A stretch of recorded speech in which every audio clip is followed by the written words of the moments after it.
seharusnya gereja menggarami dunia. Tapi kalau kita melihat akhir-akhir ini sepertinya dunia yang tanda kutip menggarami gereja. Mari kita mau dihidupkan oleh kebenaran itu. Bukan menghidupi kebenaran, tapi dihidupkan oleh kebenaran itu.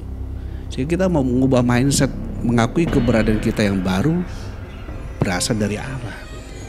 Dan banyak pendeta moralnya tuh dijebak karena modal. Jadi ada satu, ini bukan pengalaman, ada satu kisah nyata seorang pendeta, dia diundang khotbah dan seminar. Pada malam yang pertama jam 11, hampir setengah 12 malam tiba-tiba pintu kamarnya diketok. Nggak diketok karena pakai bel, Pak. Saya nggak tahu bunyinya apa, teng nong ting tong, saya nggak tahu. Dia posisi tinggi, ini panitia kok kebanget tentang malam dibangun nih, tapi pasti ada member games ini. Oke, terus saya dibuka. Ketika dia buka, maka terdengar suara, selamat malam Om, saya titipan. Oh, ini apa paket, pengantar paket? Bukan. Udah make up. Oh, paketnya yang Oh iya.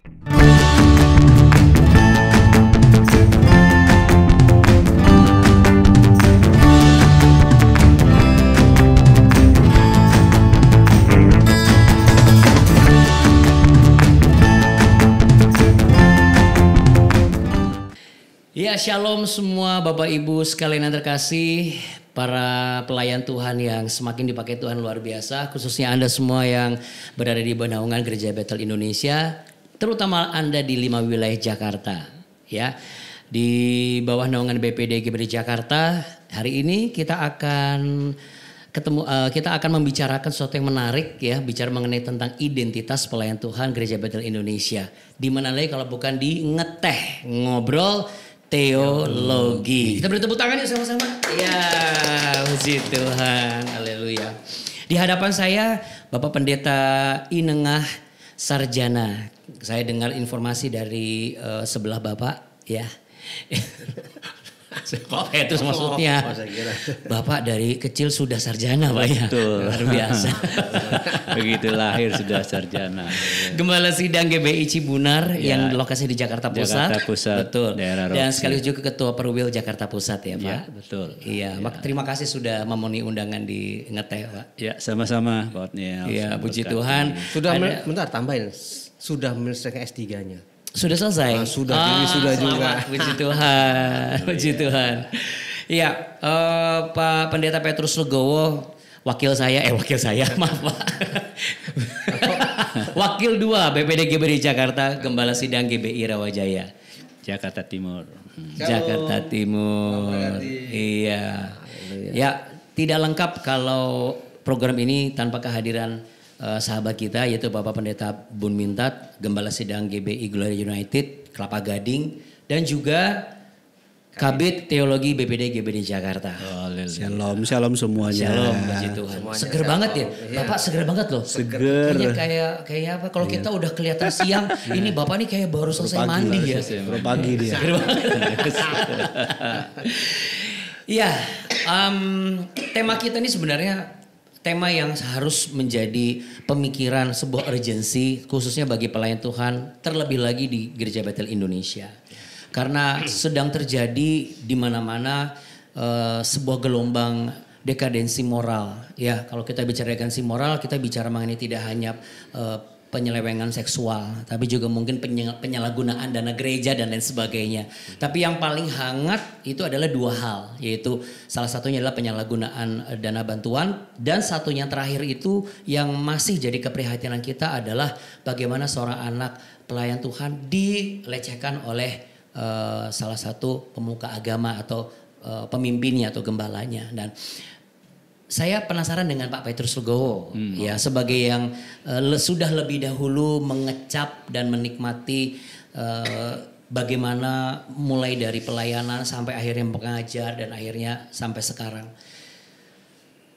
Apakah ketika Pak Petrus mengawali pelayanan itu sudah membaca bahwa ini akan terjadi nih masa-masa di mana hamba Tuhan itu berjatuhan, mengalami dekadensi moral, atau Pak Petrus sendiri cukup kaget melihat situasi yang memprihatinkan seperti ini? Iya, sebetulnya yang pertama kita harus prihatin lah ya, karena bagaimanapun seorang pelto itu atau pelayan Tuhan itu harus menjadi contoh teladan bagi siapapun. Karena namanya aja sudah pelayan Tuhan gitu kan.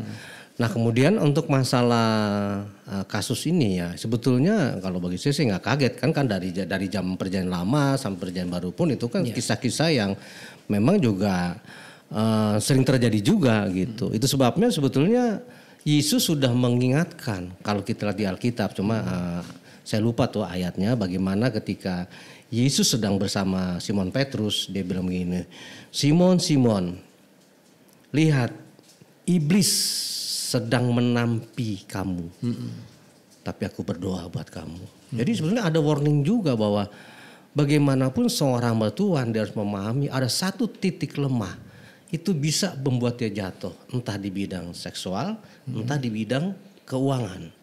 Artinya maksudnya apakah setiap pelayan Tuhan itu harus berani mengakui kelemahan dirinya secara pribadi gitu maksudnya? Oh iya, dia kan manusia itu kan makhluk yang paling lemah.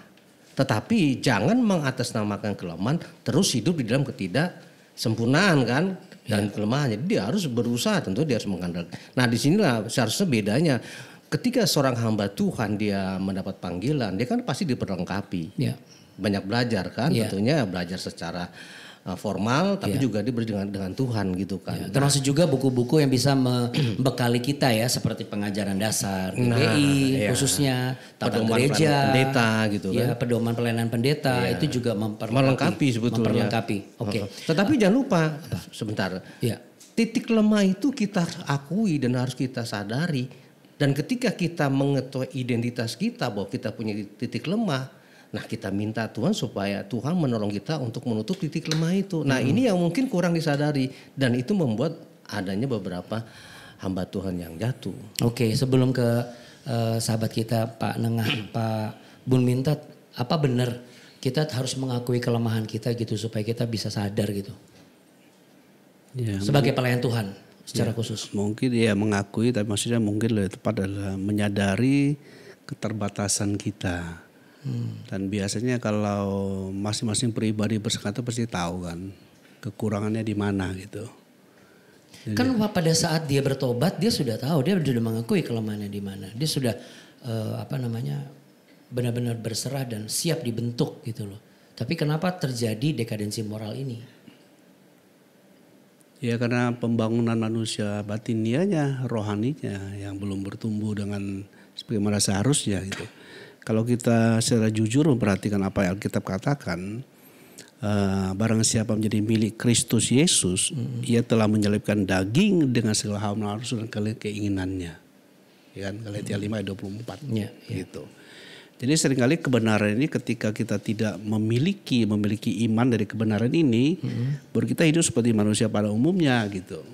Itu tidak. Jadi pembangunan manusia rohani kita itu tidak dibangun berdasarkan firman Tuhan. Gitu. Oke. Terima kasih Pak Petrus sama Pak Bun Mintat. Kalau waktu saya dengar berita itu, tiba-tiba terbersit di pikiran saya gini, apalagi sih yang dicari gitu. Kenapa kok apa sih lagi yang dicari sebagai seorang pelayan Tuhan kan sudah jelas gitu ya. Tapi kok sampai seperti itu.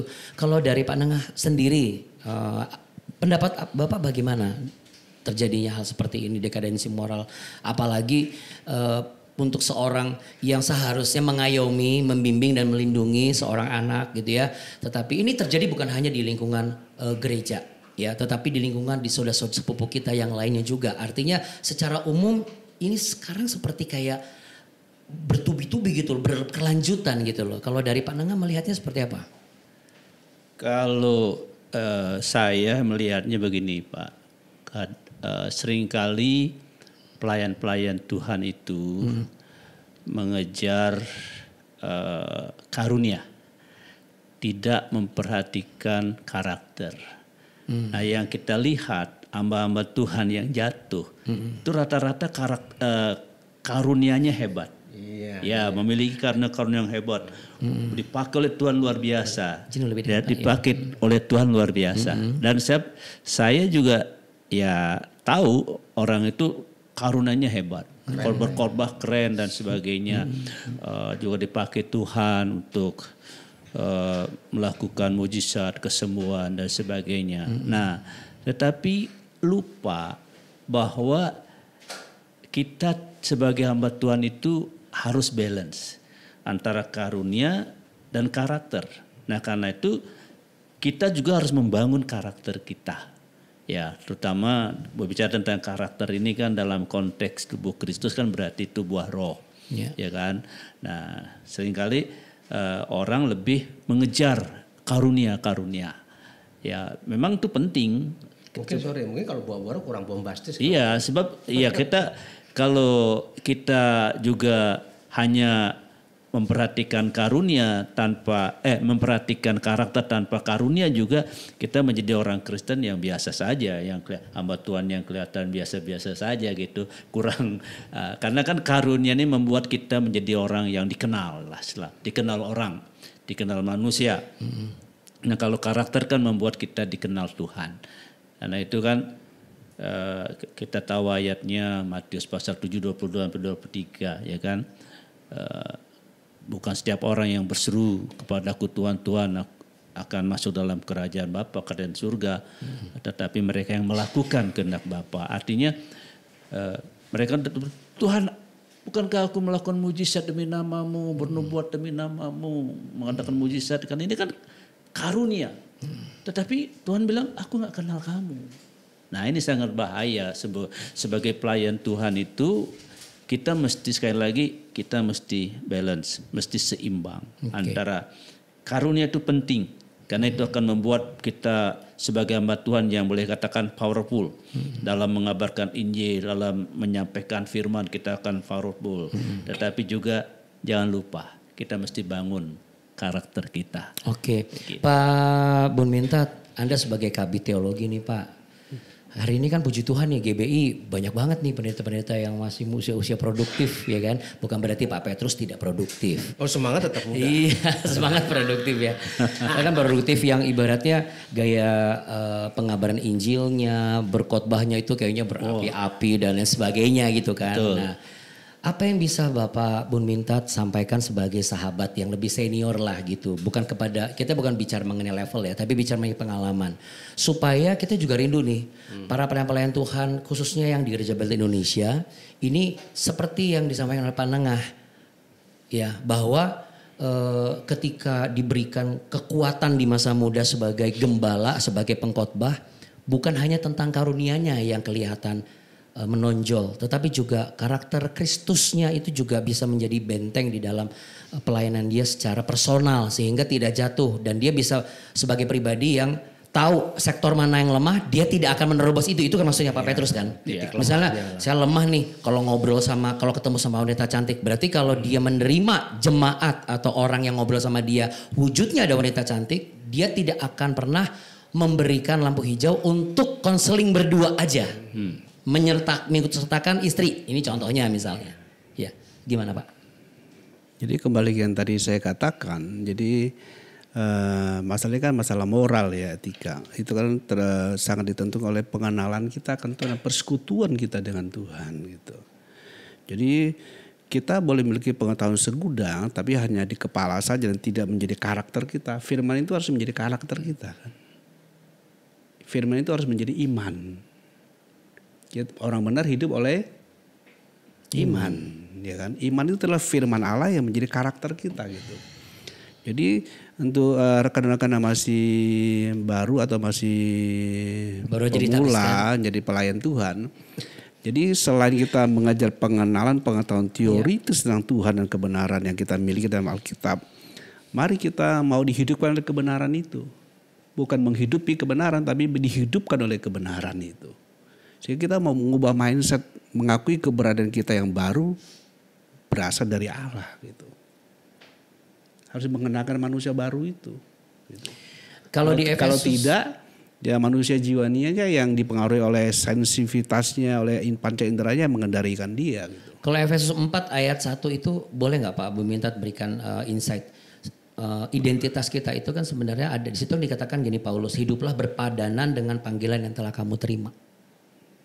Ya, panggilan itu yang telah terima artinya panggilan kita kan Sini tidak hanya bicara panggilan pelayanan ya, tapi ketika kita dipanggil, dikuduskan dan dibenarkan jadi orang benar, dikudus jadi orang kudus, hiduplah dalam kekudusan kebenaran itu. Gitu. Nah, hiduplah dalam kebenaran kudus. Kita kan tidak bisa menciptakan kekudusan sendiri. betul. Kita mau pakai kacamata kuda gimana pun juga, ya kan nggak bisa gitu. Betul. Kita harus mengenakan manusia baru yang Tuhan bentuk dalam diri kita gitu. Betul. Kita harus kenakan. Kalau kita mengatakan barang siapa dalam Kristus Yesus, ia adalah ciptaan baru. Harus ubah mindset. Harus mau hidup oleh firman Tuhan itu sendiri. Mengubah pola pikir kita gitu. Karena manusia roh itu terbentuk oleh firman Allah. Makannya adalah firman Tuhan gitu. Kalau kita tidak makan firman Tuhan, firman yang tidak hanya dimakan oleh otak kita saja, tapi menjadi penghayatan batin kita gitu. Ada hubungan pribadi. Sehingga kebenaran itu memanifestasikan dirinya, karakternya, menghasilkan buah-buah roh itu. Mungkin nggak apa karena yang dicari sudah melenceng Pak Petrus. Kalau dulu katanya kalau zaman dulu itu jadi hamba Tuhan itu yang dicari itu benar-benar langsung jiwa-jiwa. Makanya siap itu dikirim kemana, bangun di mana. Kalau sekarang ini udah bergeser. Nah, Anda setuju nggak dengan kalimat ini? Bagi saya bukan setuju atau nggak setuju ya, karena memang perkembangan zaman. Ini kalau bicara tanda petik peltu atau hamba Tuhan zaman sekarang, sepertinya motivasinya sudah mulai bergeser begitu. Kenapa bergeser? Ya mungkin perkembangan zaman ini membuat mereka kemudian terpengaruh dengan ajaran-ajaran yang ada di dunia ini. Dan kita tahu persis bahwa mereka yang masuk seminari, yang masuk sekolah Alkitab, sebetulnya mereka tuh nggak murni panggilan Tuhan.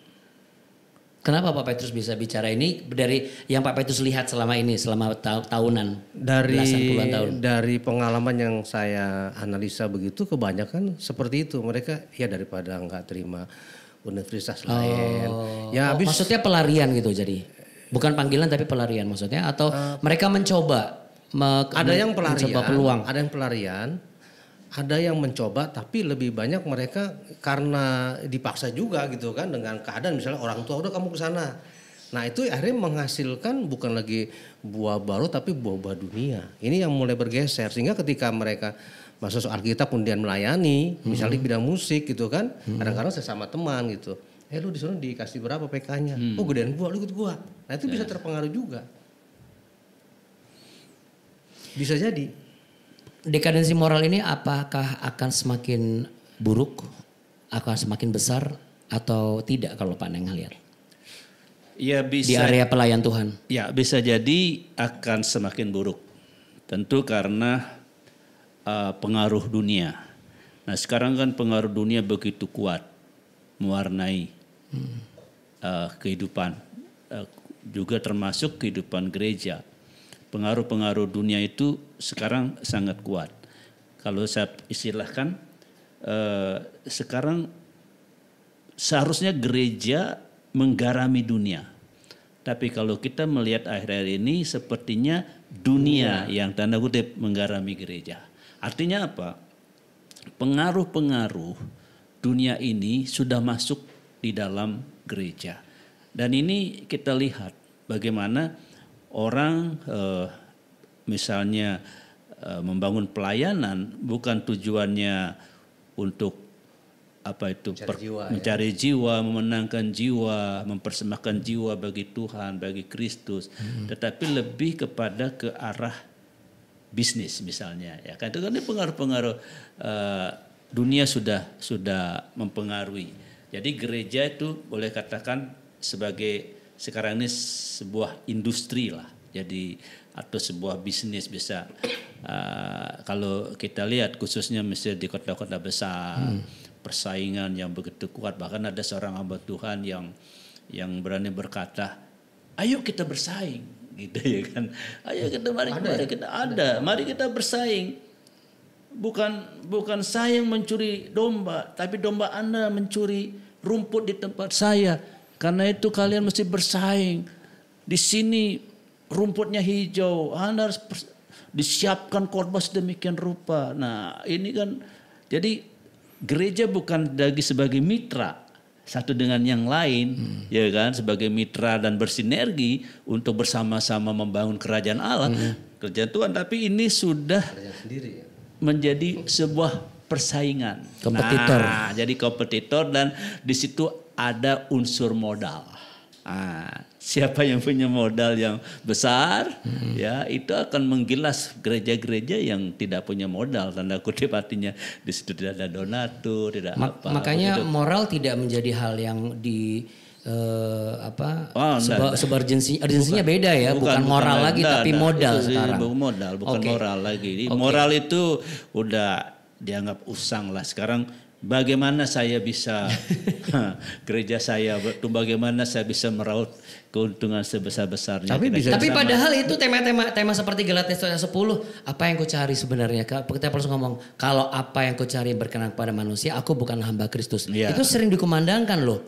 Seharusnya para hamba Tuhan dan para pelayan Tuhan, apalagi yang sudah mengecap lebih dari 10 tahun, harusnya mengerti dong. Gak mungkin dong dia mencari keinginan dagingnya dia sehingga dia rela untuk melecehkan anak di bawah umur. Lalu kemudian dia juga melakukan dalam tanda kutip penyalahgunaan dan penyelewengan lain-lain sebagainya. Termasuk menyeleweng dari kesucian dan kekudusan rumah tangganya. Kalau dari Pak Bun Minta sendiri, apa indikatornya supaya kita bisa belajar, Pak?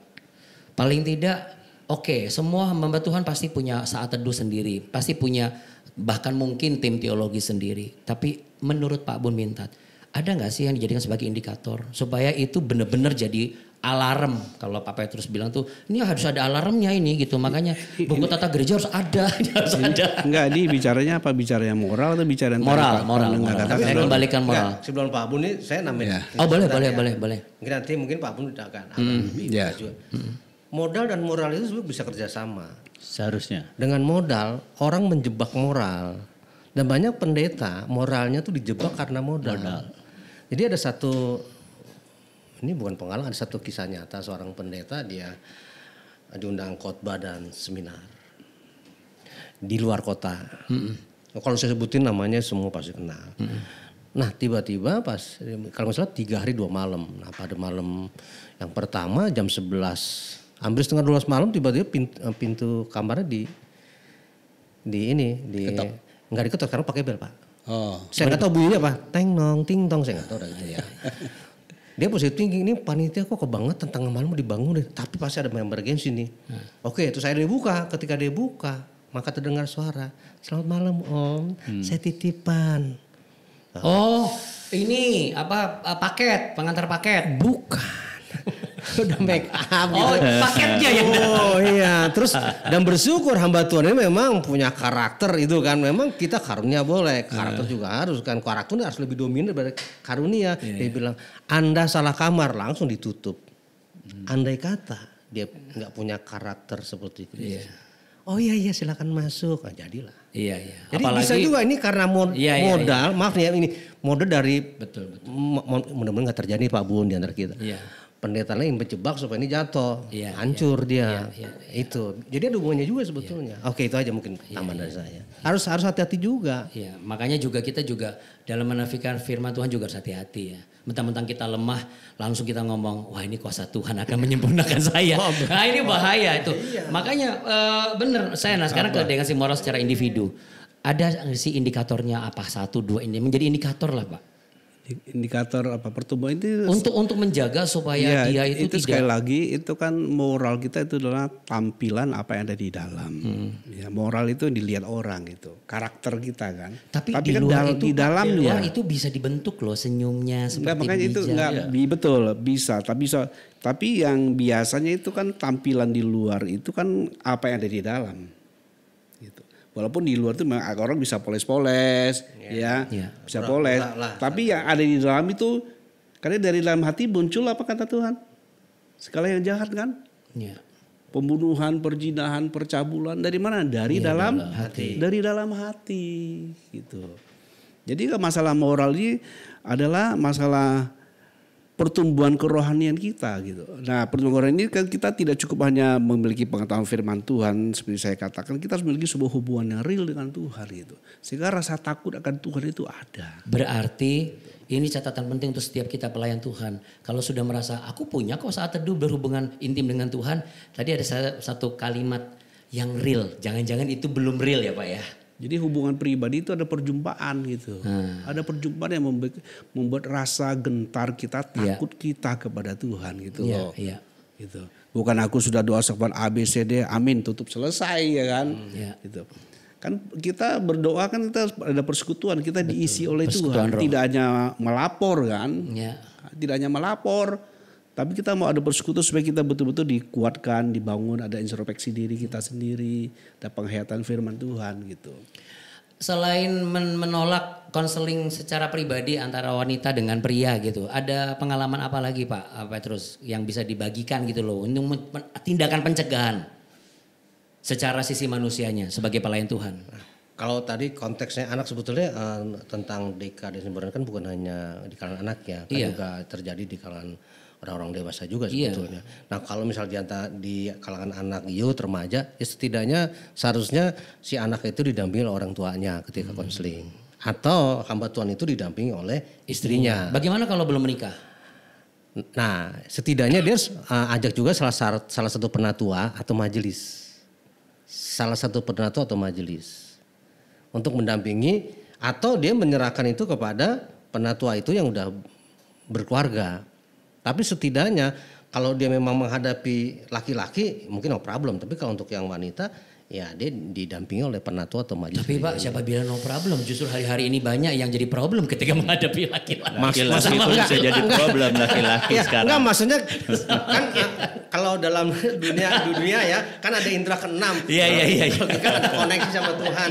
Tuhan dia memberikan wah ini agak melambai-lambai nih. Kan kita tahu, misalnya dia datang begini loh Pak Andi, Om saya mau ini. Kan kita udah tahu kan gelagatnya. Ya kita tahu lah gitu kan. Ya kita ya didampingi juga sama laki-laki. Kita minum dulu gimana? Biar akademi kita nih ya. Yuk kita ngeteh.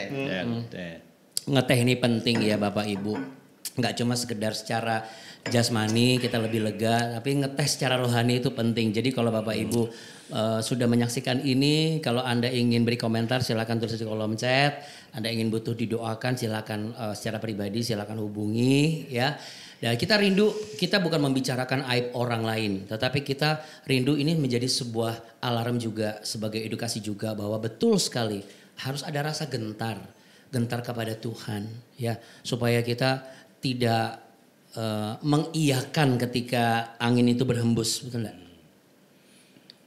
Tidak gembosin lagi gitu loh. Betul, ya kan? Betul. Nah, kalau aku Pak Petrus ada yang mau tambahin enggak? Ya kalau di kalangan GBI ketika terjadinya ada dekadensi moral ini atau ada hamba Tuhan yang mungkin secara data-datanya valid memang dia terlibat, maka sesuai dengan tata gereja dia akan terkena sanksi. Berarti ini bagus nih. Berarti ada kita sebagai gembala itu harus juga berani untuk mengambil keputusan, kamu kena sanksi gitu ya. Berani tegas. Iya, ada 3 bentuk itu. Pertama biasanya surat tertulis dulu. Tertulis. Kedua kalau di Musi Ngayel itu biasanya skorsing. Skorsing itu sekitar 1 tahun. Dia tidak boleh melayani apapun. Tapi kepejabatannya tetap masih ada melekat. Oke. Entah DP. Tapi ketika yang ini masih ngayal, yang di skorsing ini, kemudian yang ketiga baru nama itu secara tegas dan jelas ya itu dipecat. Maka termasuk kepejabatannya juga enggak lagi. Ya kita sebagai pelayan Tuhan khususnya di GBI adalah kasih karunia Tuhan. Pak Nengah, apa yang bisa Bapak sampaikan selanjutnya supaya dekadensi moral ini bukan menjadi hal yang akhirnya lumrah gitu loh, karena keseringan dan kebanyakan yang kasus-kasus yang terjadi khususnya untuk yang ada di lingkungan pelayan Tuhan Gereja Bethel Indonesia. Ya, sebagai hamba Tuhan kita memang harus memiliki integritas ya. Sehingga integritas kan secara sederhana bisa diartikan bahwa apa yang kita di luar itu sama dengan apa yang di dalam. Karena seringkali kan kita kelihatan di mimbar atau di gereja begitu kudus, ya kan? Nah, tetapi ketika tidak ada orang melihat, banyak hal yang kita lakukan yang tidak sesuai dengan firman Tuhan. Nah, ini penting sekali sebagai pelayan Tuhan, harus memiliki integritas. Dilihat orang atau tidak dilihat orang tetap sama. Jadi jangan kita berkamuflase di situ di atas mimbar. Ini kan yang sering terjadi di kalangan pelayan-pelayan Tuhan. Jadi di gereja begitu kelihatan kudus, begitu kelihatan suci, baik dan sebagainya. Tetapi ketika tidak ada orang melihat, nah ini yang penting sebenarnya. Nah sehingga ada orang melihat atau tidak ada orang melihat, dia tetap sama. Harus ingat Tuhan tetap melihat kita ya. Karena ini yang penting. Karena kemudian yang kedua juga sebagai pelayan Tuhan, bukan hanya sekedar bisa mengajar kebenaran, tapi juga harus menjadi pelaku kebenaran itu. Nah kan sekarang banyak orang dalam tadi saya katakan karunia mengajarnya, menyampaikan firman begitu hebat. Nah tetapi menghidupi enggak? Nah seperti Pak Bon tadi katakan. Dihidupkan enggak oleh kebenaran itu? Menghidupi dan dihidupkan enggak oleh kebenaran itu? Nah ini sebagai hamba-hamba Tuhan khususnya di kalangan GBI, nah harus bisa bukan sekedar kata orang bisa mengajar tapi nggak bisa melakoni, jadi kiai jarkoni, iso ngajar orang iso ngelakoni, ya bisa ngajar. Sekretanya begitu. Iya begitu.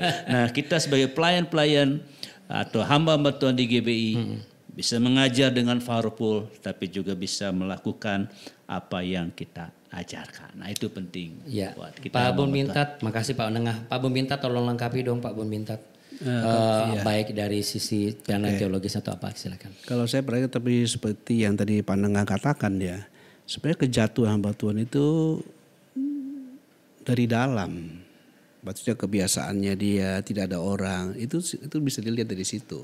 Itu kalau sudah tiba-tiba mencuat itu ya, itu hanya iya, itu hanya terekspos sebenarnya sudah di dalam. Maka dari situ kita perlu seperti firman Tuhan katakan di Roma pasal 6 kan, serahkanlah anggota tubuhmu sebagai senjata kebenaran.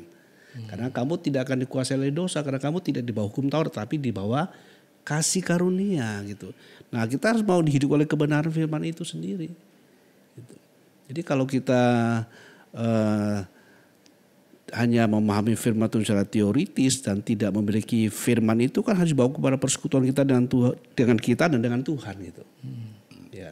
Jadi kalau kita sudah memiliki firman Tuhan, kita merenung, kita menghayati, kita memperhitungkan sebagaimana firman perhitungkan, kita bawa kepada persekutuan dengan Tuhan supaya Tuhan meneguhkan kebenaran itu, membawa kita kepada dimensi yang dia ngomong gitu loh. Kita harus, kalau kita bilang kamu adalah ciptaan baru, dia beri pernyataan kan. Kita harus mau bersekutu dengan firman sampai firman itu bawa kita kepada dimensi yang dia ngomong itu. Karena firman itu hidup dan berkuasa. Ya. Tapi kalau kita tidak bersekutu, ya akhirnya kita ya firman Tuhan. Sehingga jiwa kita tetap duniawi gitu. Tidak ada pembaharuan budi, pikiran gak ada. Ya selain itu juga jangan jenuh dan jangan lelah ya untuk menjaga hati kita dengan segala kewaspadaan. Amin. Oh ada lagunya tuh ya. Ya. Jagalah hati, jangan kau nodai gitu ya. Ya, yang itu pasti. kan itu ya. Kalau yang tadi kan jaga hati kan seperti di Amsal 4:23 kan. Kayak dari hati dan dari situlah muncul isu-isu kehidupan. Hati itu harus memiliki kebenaran itu. Karena dari situ muncul. Kalau taruhnya hati yang kotor, munculnya ke yang kotor. Ya. Taruh. Ya.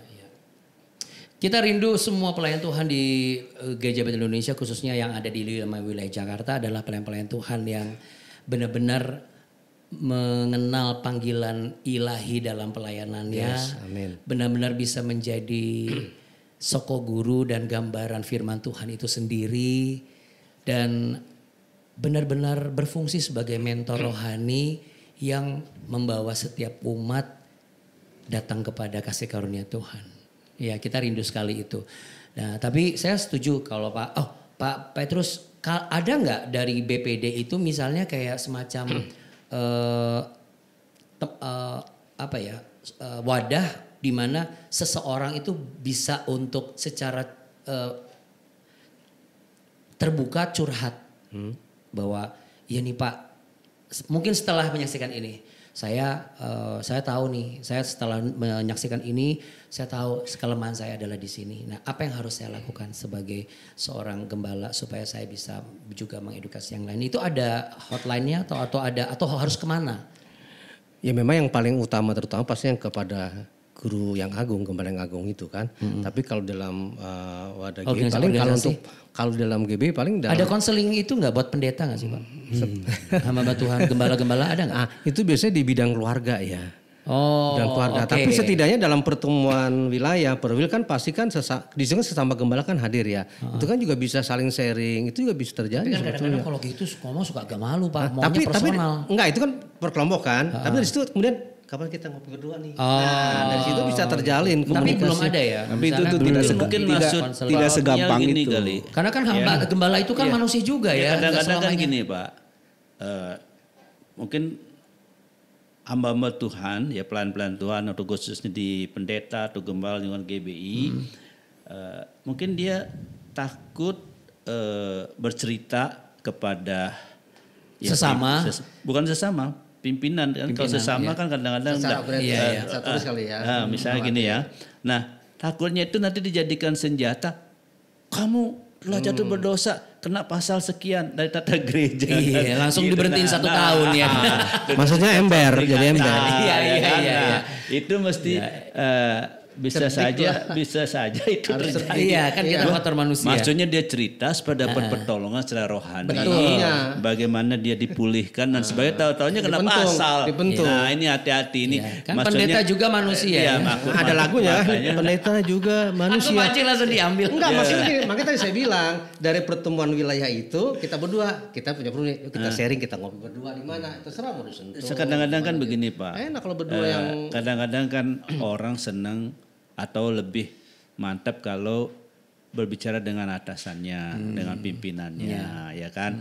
Misalnya kalau jemaat kan kepada gembalanya. Nah, gembala tuh ngobrol. Walaupun ada teman-temannya bisa sharing beda, tapi dia mau ke gembalanya. Nah, demikian pun gembala-gembala benar-benar kan mau misalnya ke ketua BPD atau siapa di BPD ya kan. Nah, jangan sampai mereka takut datang untuk konseling nanti bukan dipulihkan, bukan malah dibangun, jadi nyimpen, bukan di itu ya, malah kena pasal. Akhirnya takut. Tapi itu perlu dipikirkan kali ya kayaknya. Jadi kalau menurut saya memang tidak segampang itu, karena itu kan selain rasa malu, kan. Iya memang. Itu dibutuhkan ya paling tepat tuh tadi harus punya bapak rohani. Bapak rohani. Nah. Okay. Bapak rohaninya itu tidak mesti pimpinan di BPD. Ya, tapi siapa saja sehingga dia bisa betul-betul bisa merasa aman ketika dia menceritakan rahasia hidupnya gitu. Iya, itu maksudnya. Ya kan, kan kalau sesama teman kan sekarang aman, nanti mungkin nanti iya kan, gemboknya kuncir. Begitu ngomong merasa terbantu. 10 tahun 5 tahun kemudian terbantai sama temannya sendiri. Iya kan. Jadi untuk sementara ini paling kan ya kalau kita sebagai levelnya hamba Tuhan, pelayan Tuhan ya harus penyembuhannya langsung ke atas. Iya. Kalau punya bapak rohani ya puji Tuhan ya. Tapi saya percaya semua pelayan Tuhan di GBI itu semuanya punya hubungan pribadi yang intim sama Tuhan. Amin. Dan jadi mungkin kalau Anda punya PR, barangkali ini PR Anda berikutnya yaitu yuk segera temukan sahabat atau mentor rohani atau bapak rohani yang bisa Anda percaya. Bukan semua harus ngomong sama orang itu, tetapi paling tidak secara manusianya kita bisa ngobrol heart to heart gitu ya, hati ke hati supaya kita bisa lebih diberikan kekuatan. Saya rasa nggak ada salahnya gitu ya. Ya kalau semuanya ngomong ke ketua BPD, kasihan Pak Kiki juga kadang-kadang. Iya. Ribuan. Makanya bicara juga sama Pak Petrus ya, boleh Pak Petrus. Pak Petrus jadi bapak rohani para hamba Tuhan yang baru jadi tabiskan. Oke, episode berikutnya kita akan ngomong tentang yang ada kaitan dengan pelayan Tuhan juga, tapi area yang berbeda. Terima kasih hari ini kita sudah bicara sesuatu yang tentunya kita berharap ini benar-benar menjadi catatan dan juga edukasi dan berkat yang bisa mengubah kehidupan kita, khususnya para hamba Tuhan. Dan kami juga mengucapkan prihatin juga untuk setiap korban-korban yang dilecehkan. Mohon ampuni, kita harus bisa melepas pengampunan buat setiap hamba Tuhan yang mungkin barangkali mereka sedang mengalami kejatuhan, dan kita harus tetap mendoakan mereka sepertinya ya, supaya hamba Tuhan, khususnya hamba Tuhan di GPI harus menjadi hamba Tuhan yang takut akan Tuhan, gentar, dan benar-benar menerapkan nilai-nilai kekristenan berkarakter Kristus. Baik, itu saja. Sampai jumpa di episode Ngeteh berikutnya. Tuhan Yesus memberkati. Shalom. Shalom. Shalom.